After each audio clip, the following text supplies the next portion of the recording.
Halo cuy, balik lagi di channel gue. Ia akan membahas film-film baru, lawas, dan film biografi. Oke, kali ini saya akan membahas film yang berjudul Catch Me If You Can. Film ini disutradarai oleh Steven Spielberg dan diperankan oleh Leonardo DiCaprio bersama Tom Hanks dan dirilis pada tahun 2002, tepatnya di bulan Desember. Dan ternyata film ini adalah kisah nyata yang menceritakan seorang yang bernama Frank Abagnale, yang adalah kriminal Amerika Serikat kelas berat yang bisa mengelabui banyak orang. Seperti biasanya, tanpa basa-basi, kita langsung aja. Skuy!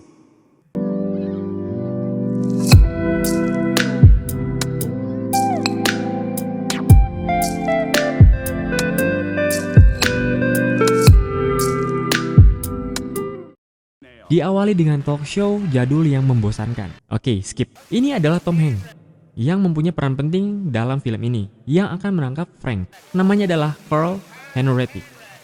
Dia lagi ngomong Inggris sama orang Prancis yang nggak tahu ngomong Inggris, karena dia sedang mengunjungi penjara yang menangkap Frank di Prancis. Inilah Frank Abagnale yang adalah pemeran utama di film ini, yang udah terlihat sakit berat.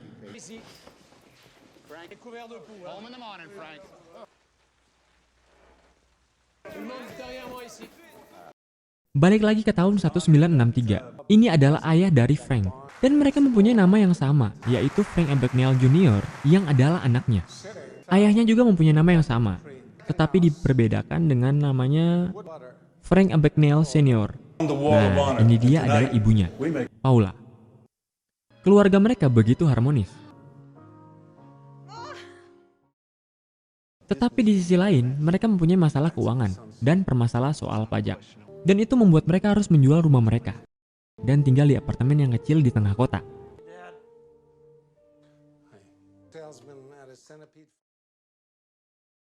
Di hari pertama Frank pindah sekolah, dia berpura-pura menjadi guru pengganti di sekolah dan mengajar di kelas. Lu bisa bayangin aja tuh, orang yang mempunyai tingkah laku yang dibilang pinter, iya, licik, iya, pede banget gitu. Nah, ini dia nih, pengganti yang sebenarnya. Tapi gara-gara udah diganti, makanya dia udah balik ke Serpong gitu. Nah, tetapi seminggu kemudian, ayah dan ibu Frank dipanggil ke sekolah karena ulahnya itu udah ketahuan.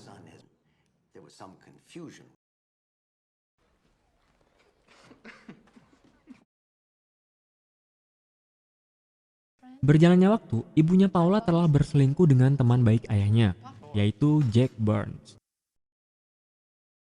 Itu membuat Frank marah pada ibunya. Tibalah di hari perceraian orang tuanya.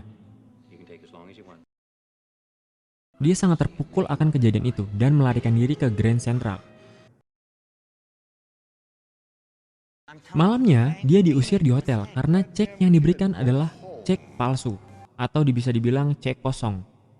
Dia memikirkan untuk memalsukan ceknya dan mengganti namanya untuk pertama kali. Dan Frank mencoba untuk mencairkan uang di beberapa bank. Tetapi di sebagian bank tidak bisa mencairkan uang itu. Tapi sosok Frank yang tidak mudah menyerah melihat sosok pilot dan pramugari yang turun dari taksi.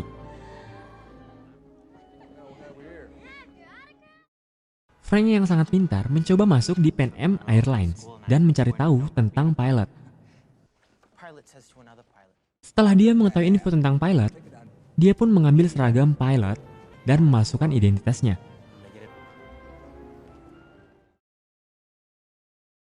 Dengan penampilannya itu, dia dengan gampang mencairkan cek palsunya di beberapa bank dengan identitas pilot.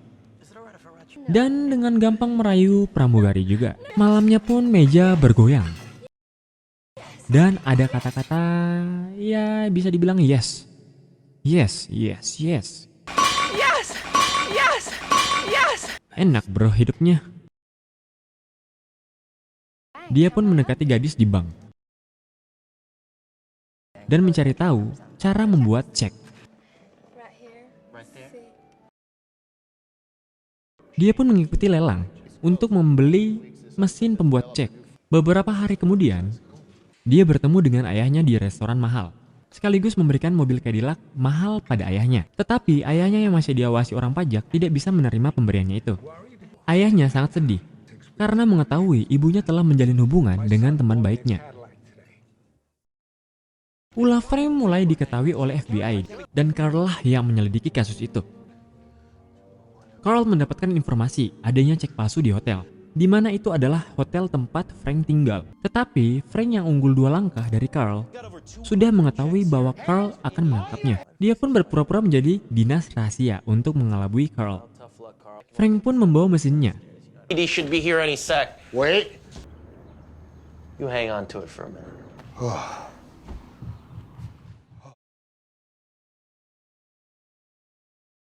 Dan beberapa menit kemudian, Carl mengetahui bahwa dia telah tertipu oleh Frank. Dalam hatinya Carl, kambing gitu kan? Gue ditipu sama anak kecil. Tetapi tidak lama dari itu, Frank mengetahui bahwa identitasnya itu sudah diketahui oleh Pan Am Airlines. Tidak tinggal diam, dia merubah identitasnya menjadi James Bond. Dan sekaligus membeli mobil sport yang biasa digunakan oleh James Bond. James Bond, goblok. James Bond! Lanjut. Penampilan Frank dilirik oleh wanita, dan untuk kedua kalinya dapat mengunyah bibir wanita itu. Oke, stop. Sampai segini aja. Skin yang mantap-mantap kayak gini, kalian tinggal tonton aja langsung di film fullnya. Lanjut. Kembali lagi pada Carl yang harus menyelidiki kasus tentang Frank. Pelayan yang kepo memberitahu pada Carl bahwa Barry Allen adalah tokoh komik kartun The Flash. Dia pun merasa bahwa dia sudah dibodohi oleh Frank. Carl pun mengetahui rumah ibunya dan mencari informasi tentang Frank yang sebenarnya. Ibunya kaget bahwa Frank telah memalsukan cek sebesar 1,3 juta dolar. More and less 18 M coy. Frank juga mempunyai hidup mewah dan mempunyai rumah yang elit. Dia mampir ke rumah sakit yang merawat temannya dan bertemu dengan perawat cantik yang baru aja masuk di rumah sakit itu. Frank pun mendapatkan ide untuk menjadi dokter. Dengan kecerdasannya, dia memalsukan ijazah kedokteran dari Fakultas Harvard. Itu membuat dia dengan gampang masuk di rumah sakit itu. Ditambah dengan fasilitas badan segar yang dapat dipakai oleh Frank. Seperti biasanya, nonton film aslinya agar tahu goyangan apa yang dipakai Frank. Oke? Lanjut ke Carl yang menemui ayah Frank. Di situ dia mendapatkan petunjuk keberadaan Frank. Adegan nungging ini saya potong dan balik ke adegan Carl yang telah terlambat 5 langkah dari Frank. Frank mengunjungi orang tua Brenda dengan tujuan untuk melamar Brenda. Dia pun disuruh memimpin doa makan malam. Dia hanya mengucapkan pepatah dari 2 tikus yang sering dia ucapkan ayahnya.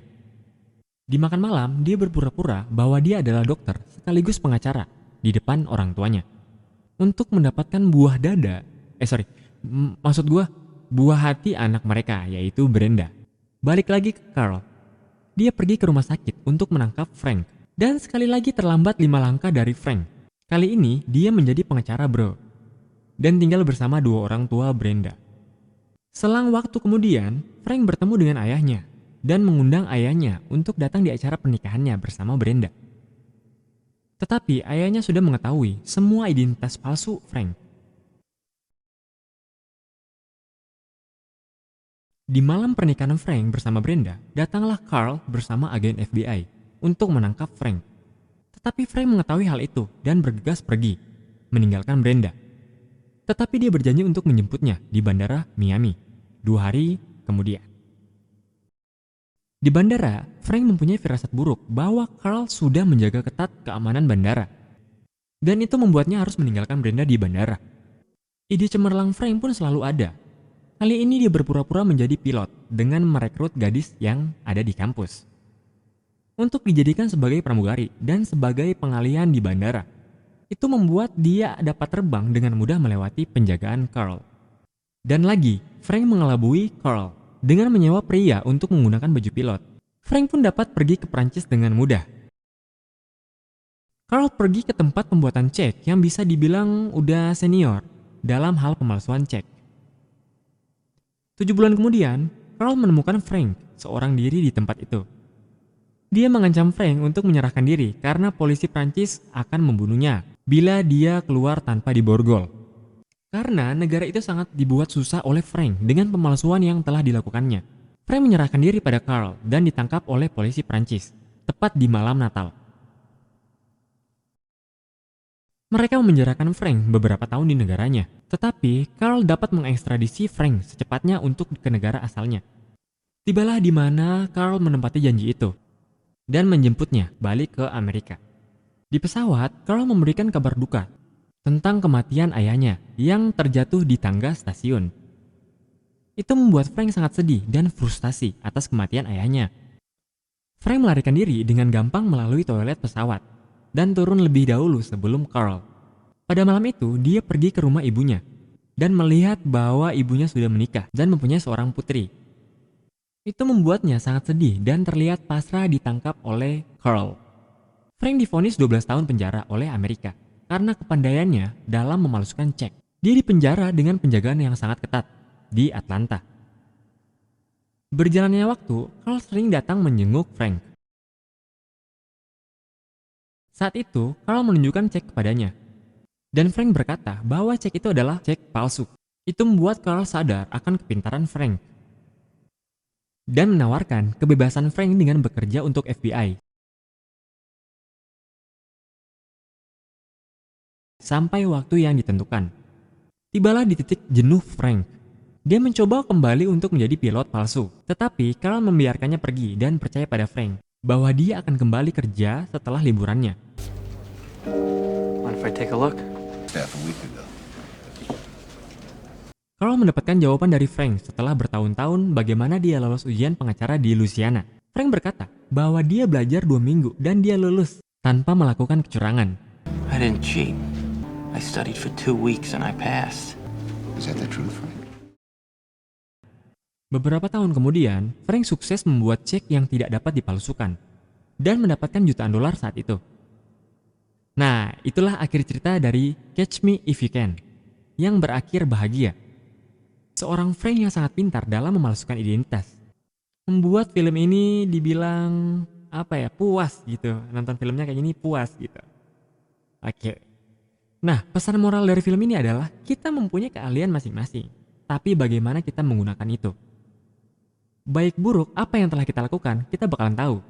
Berjalannya waktu dan kita akan sadar bahwa apa yang kita lakukan itu benar atau salah. Nah, oke. Jadi, kalian yang masih penasaran akan film ini, gue saranin untuk nonton film fullnya. Oke, jadi gitu aja spoiler dari gue.